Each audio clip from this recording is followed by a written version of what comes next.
Alors, en conclusion de tout ce cheminement autour de l'art contemporain et des mécanismes donc de l'art contemporain, faut voir évidemment que cette proposition d'analyse, ce décortiquage donc du phénomène dans ses mécanismes, ça ne contredit pas l'histoire de l'art.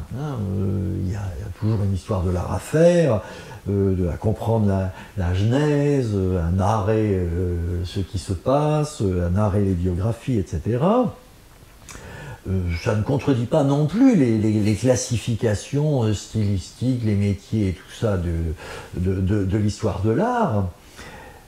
Ça ne contredit pas, mais effectivement, ça crée autre chose. J'ai déjà vu des études avec des étudiants là-dessus qui étaient quand même bien intéressantes. C'est-à-dire que, dans le fond, ce modèle analytique-là redistribue aussi et les œuvres et les bonhommes. D'ailleurs, vous avez bien vu, j'ai parlé de Duchamp ici, ailleurs, là, Morlet aussi, etc. C'est-à-dire qu'il n'y a plus moyen de les retrouver dans les mêmes boîtes. Et entre autres, pas non plus dans les mêmes boîtes qu'ils auront eux-mêmes choisies. Parce qu'il y a des fois, ils se constituent en école, en groupe de copains, n'importe quoi, enfin bref, ils se constituent en école, mais moi, du point de vue de l'analyse, je peux voir l'un à un bout du modèle et l'autre à un autre bout. C'est-à-dire faire éclater même leur principe d'école. Parce que leur école, c'est aussi un jeu de vie, c'est une constitution sociale, c'est pas obligatoirement ce qu'ils font. Donc c'est ce qu'ils sont, par exemple, du point de vue de leur position sociale, d'être liés à Pierre plutôt qu'à Paul, etc. De croire qu'ils sont, je sais pas quoi, conceptuels ou autre chose, mais qu'en fin de compte, ce qu'ils font, ils peuvent fort bien se retrouver ailleurs. Et donc, dans le fond, c'est assez amusant de réanalyser aussi tout ce que l'histoire de leur art, leur histoire, leur biographie nous apprend, de voir qui ils sont, d'où ils viennent, qui ils ont eu comme maître, qui ils ont comme copains, dans quel groupe sont-ils, et puis de voir que pour une part, ils ne leur ressemblent pas sur tel point, et ils sont avec leurs ennemis sur tel autre point, à la limite, ils sont avec d'autres sur tel autre point de l'analyse. Donc ça contredit d'autant moins l'histoire de l'art, cette idée d'une analyse de l'art contemporain à partir de ces processus, que justement, il serait intéressant indéfiniment, je dirais, de comparer le jeu histoire de l'art, la biographie, les choix explicites, les positions sociales de ces gens, avec précisément la façon dont on veut analyser cette fois-ci leur œuvre. Et donc, ça ne serait pas, au bout du compte, les mêmes catégories. Donc, ça serait justement intéressant de se demander, pourquoi et qu'est-ce qu'on en tire, quoi. Donc, de toutes les façons, c'est d'autant moins une contradiction qu'au contraire, ça mériterait de jouer à la comparaison, effectivement, de ce qu'on peut dire en modélisant un peu la production et de ce qu'ils ont été du point de vue de leur propre histoire. Donc ça permet de comprendre autrement, encore une fois, l'art. Comme je dis toujours, je crois que je l'ai dit dès le début, ça permet de voir le caractère absolument unique et quasiment remarquable donc de ce grand mouvement de l'art contemporain, une espèce de gros tas, puisqu'en même temps c'est une espèce de gros tas qui va commencer à faire un siècle et demi bientôt. Enfin, c'est donc un incroyable moment, une incroyable période dans laquelle pour moi tout ce gros tas a quand même cette cohérence-là. Cette relation à ces quatre enjeux dont on a parlé avec les pôles à chaque fois, cette espèce de cohérence donc depuis le début, et donc c'est assez inimaginable de voir à travers tant de temps, tant de lieux et tant de personnes depuis un siècle et quelques, de voir que se trouvent illustrés tous ces mécanismes compliqués de la production technique et de la production d'art. C'est quand même assez fascinant de voir que donc c'est une véritable quasi-aventure intellectuelle qu'on se retrouve à avoir toute cette illustration de tous les mécanismes possibles et imaginables par des gens qui n'en ont pas conscience 95 fois sur 100 bien évidemment, puisqu'ils ne sont pas là pour faire des démonstrations, donc qui n'en ont pas conscience, qui ne le commandent pas, qui ne le savent pas, qui ne le transmettent pas, et donc ça se fait. quand même. Ça, je dois avouer que pour moi, c'est littéralement la grandeur de l'art contemporain. Et comme je l'avais dit au tout début, c'est d'autant plus une grandeur nécessaire qu'il n'est pas dit du tout que les œuvres elles-mêmes soient souvent grandes, et les gars non plus. Donc évidemment, il faudra un séjour revenir sur tout ça, hein. C'est pas parce que c'est atterré dans les musées qu'il ne faudra pas les vider. Et donc, de la même façon qu'il y a des moments où il faut quand même vider tous les courses de chevaux pour les remettre dans les couloirs et les galeries où ils n'auraient jamais dû sortir, et les vaches, y compris le Rosa Bonheur, il faudra bien admettre qu'il y a 95% de la production d'art contemporain qui méritera de retourner dans le fond des jardins, dans le fond des couloirs et dans le bas des escaliers. Que de toute façon, ce n'est pas plus que ces petits trucs de déco. Donc c'est intéressant de voir quand même cet immense mouvement. Le danger de l'art contemporain, c'est quand même inhérent aussi à sa situation, c'est que il est en face de tout ça depuis le début, et donc on peut dire qu'il radote. Il y a quand même un peu un drame dans l'art contemporain, c'est qu'il radote, quoi. De toute façon, si on veut être gentil, à la rigueur, il bégaye. Mais de toute façon, c'est toujours un peu la même chose. Le problème, par exemple, on vient de le dire, le problème des ready-made était posé par Duchamp. Ça ne rajeunit pas tout ça. Donc, voilà, on ne peut plus recommencer. Si vous recommencez, vous radotez. La question du sens, elle est posée depuis le début. Si ça vous fait encore un torboyau, vous radotez, je suis navré. Et si vous expérimentez indéfiniment, vous radotez. Et il y a quand même un peu un drame dans toute cette immense mécanique-là, c'est qu'elle débouche un peu sur le bégayage. Elle débouche sur le bégayage, c'est presque le moins pire. Parce qu'évidemment, toute cette question autour du sens, autour de l'expérimentation, autour de la banalisation ou pas, et du caractère révolutionnaire de tout ça, et autour de la morale et tous ces machins-là, je dirais que ça promeut de façon quasiment indue l'art et les artistes. Puisqu'on a l'impression, en quelque sorte, que tous les artistes deviennent des petits profs, quoi. Des petits profs qui démontrent, on a affaire à des démonstrations, que nous avons des choses à apprendre. Auparavant, on n'avait pas véritablement à apprendre, ni de Michel-Ange, ni de Rubens. Il ne faisait qu'illustrer une religion qu'on connaissait par ailleurs, et il n'apprenait pas grand-chose de plus. C'était simplement beau, ça faisait agréable à voir, mais apprendre, il ne faut pas s'imaginer qu'ils étaient des théologiens quand même. Donc on n'avait rien à apprendre, tandis que maintenant on voit bien qu'on a l'impression qu'on a des choses à apprendre d'eux. Ils sont devenus des petits profs. Ils sont quasiment, et d'ailleurs on voit bien, ils en prennent quasiment le genre. Dans les expérimentations, il y a des expérimentations, mais qui tiennent véritablement des expérimentateurs ingénieurs. Ça devient des travaux d'ingénieurs. Moi, je commence à me demander s'il n'y a pas quelqu'un qui s'égare, quand même. Il y a des gens qui sont payés pour être des ingénieurs à inventer le fil à couper le beurre et n'importe quelle histoire comme cela.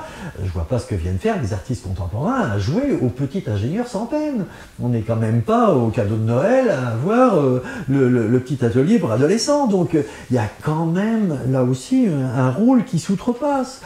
Leur rôle politique, leur côté politique comme ça, d'être toujours là pour nous mettre en face des problèmes politiques des uns, des problèmes politiques des autres, et de suggérer ce à quoi personne ne pense, et d'être toujours là près des penseurs pour les autres. On me demande, mais on se dit de quoi ils se mêlent, je ne les ai pas élus pour ça. Donc on a déjà de bonnes raisons de se plaindre des gens qu'on élit.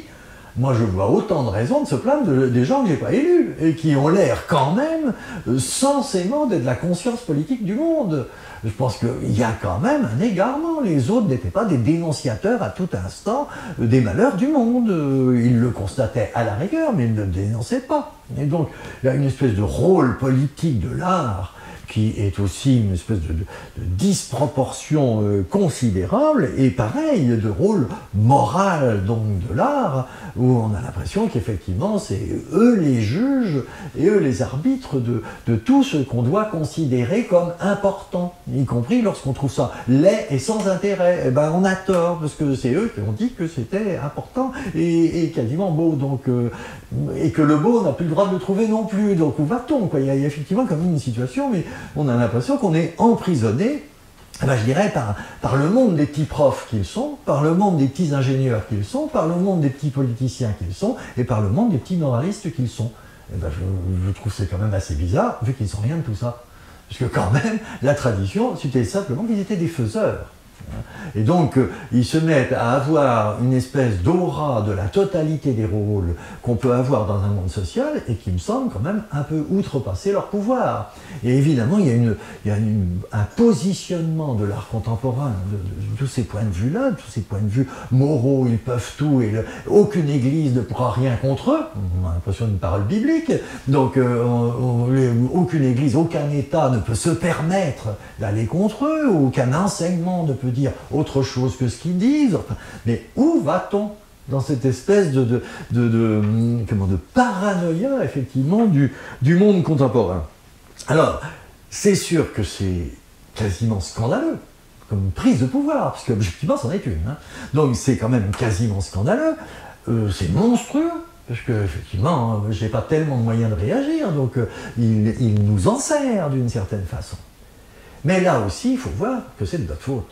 Ce qui est effectivement dans cette affaire, c'est pas une prise de pouvoir où eux, ce seraient des dictateurs en herbe et moi, je serais eu dans l'affaire. C'est pas aussi simple. S'ils ont pris le pouvoir, c'est parce que je l'ai lâché.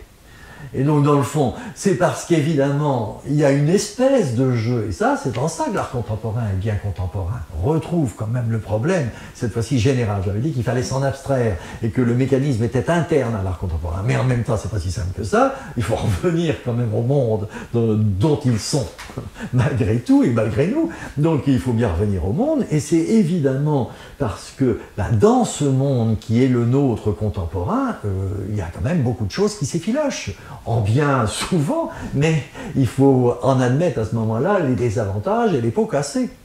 C'est qu'évidemment, si par exemple l'art contemporain se met à donner des leçons en quelque sorte, à créer du sens là où il n'y en a pas, à être les professeurs du sens, j'oserais dire c'est parce que les profs sont mauvais, et entre autres nous, les universitaires. Si sans doute on avait des choses plus intéressantes à dire, sans doute que les autres, ils auraient l'air vraiment ridicules à parler.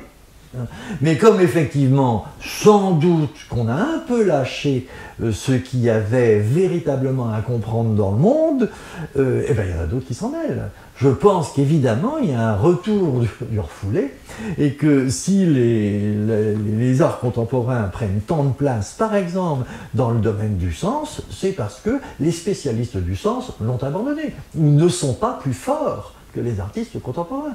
Et donc à ce moment-là, auparavant, figurez-vous, les théologiens étaient assurément plus forts que tous les Rubens du monde et que tous les Michel-Ange du monde. Et donc de toutes les façons, les philosophes étaient plus forts que tous les Dürer et que tous les Rembrandt. Et donc, il ne faut pas s'imaginer qu'en effet, on se retrouvait dans une situation où un Rembrandt était encore au-dessus d'un philosophe. Il ne faut pas mettre le monde à l'envers. Tandis que maintenant, c'est vrai qu'on peut se demander par moments s'il y a encore des philosophes, justement, parce que la philosophie, elle est peut-être plus que dans les gens qui jactent n'importe quoi, et entre autres, dans les artistes contemporains qui disent n'importe quoi aussi. Au diapason de tout le monde. On peut penser que cette espèce de surcroît de conscience politique dont ils semblent être les seuls tenants, et les seuls promoteurs, enfin les promoteurs les plus sensibles et les plus visibles, ça vient peut-être aussi de l'impuissance des politiques. L'impuissance des politiques en tous les sens du terme, c'est-à-dire des politiciens eux-mêmes, aussi bien que des systèmes politiques. Et où, dans le fond, dans cette déliquescence générale du pouvoir et de l'autorité, par exemple, évidemment, ils s'y coulent, quoi. Et dans le fond, c'est eux qui deviennent, entre guillemets, relativement les maîtres à penser. Il y a évidemment, parce qu'il y a un vide d'un côté, un remplissage de l'autre. Et donc, en particulier, c'est clair que les artistes se mêlent de cela, alors qu'ils n'ont pas à y être. Pas plus que moi et que le premier paysan venu. Toute personne de la société a le droit d'avoir de l'opinion, du sens, etc., mais pas plus. Tandis que l'art contemporain, lui, il prend encore plus.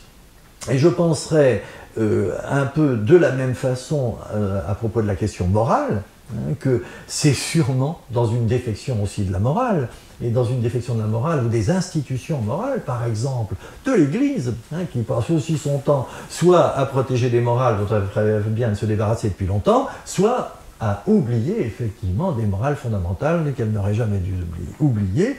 Évidemment, il y a une promotion, enfin un soulèvement des problèmes moraux par l'art contemporain qui est là aussi complètement indu. Je dirais, ils n'ont pas à être là pour jouer sur la transgression et tous ces machins-là. Je trouve que c'est vraiment une erreur d'orientation. C'est pas leur rôle. Hein. Tout le monde peut mélanger les rôles, mais l'art contemporain en soi n'a pas à avoir cette espèce de rôle de directeur de conscience, en quelque sorte, et d'inconscience et de dépassement de la conscience. Mais s'ils le prennent, c'est effectivement parce que maintenant, la conscience morale est un peu molle et que tout le monde est prêt à tout et que tout le monde permet tout, mais sans le permettre, et quand ils ne le permettent pas, c'est juste sur les choses où il faudrait lâcher. Enfin bref, c'est aussi parce qu'il y a du n'importe quoi dans certains métiers en charge de la morale, en charge du savoir, en charge de la politique. C'est parce qu'il y a du n'importe quoi dans ces métiers-là que, dans le fond, il y a du n'importe quoi dans l'art contemporain. Hein. L'art contemporain, dans le fond, remplit, je crois, largement un vide qui est celui de notre monde, et qui n'existait pas dans d'autres types de mondes, que je ne regrette pas. Hein. Je ne suis pas en train de jouer dans un jeu passéiste où je voudrais me retrouver en Hollande au XVIIe siècle, hein, sauf qu'il peut. C'est évidemment pas le problème, hein, et même pas en Italie au XVIe. Hein. J'aurais quand même pas mal aimé, mais surtout pas quand même. Donc de toutes les façons, il est hors de question de geindre sur l'état actuel des choses. Au contraire, on vit dans une époque formidable et restons-y, mais c'est pas pour autant qu'on ne puisse pas critiquer, critiquer, ou du moins relativiser ce qu'on a tendance à mettre, je dirais, comme puissance, comme potentialité, comme possibilité, comme autorité sous la notion d'art, et entre autres donc dans le monde de l'art contemporain et des artistes contemporains et de ceux qui tournent autour, puisque en fin de compte aussi, c'est non seulement des revendications de certains, mais il y a aussi une quantité industrielle de parasites tout autour, et qui sont effectivement eux aussi dans ce sillage de je me mêle de tout, je me mêle de la politique, je me mêle du savoir, je me mêle du sens, je me mêle de tout, et la plupart du temps, il ferait mieux de se mêler de rien. Mais effectivement, sans mêlant de rien, c'est nous qui manquons. C'est effectivement tous les gens qui devraient s'en mêler, qui ne s'en occupent pas dans le monde social et qui laissent la place, de ce point de vue-là, à ce mouvement de l'art contemporain.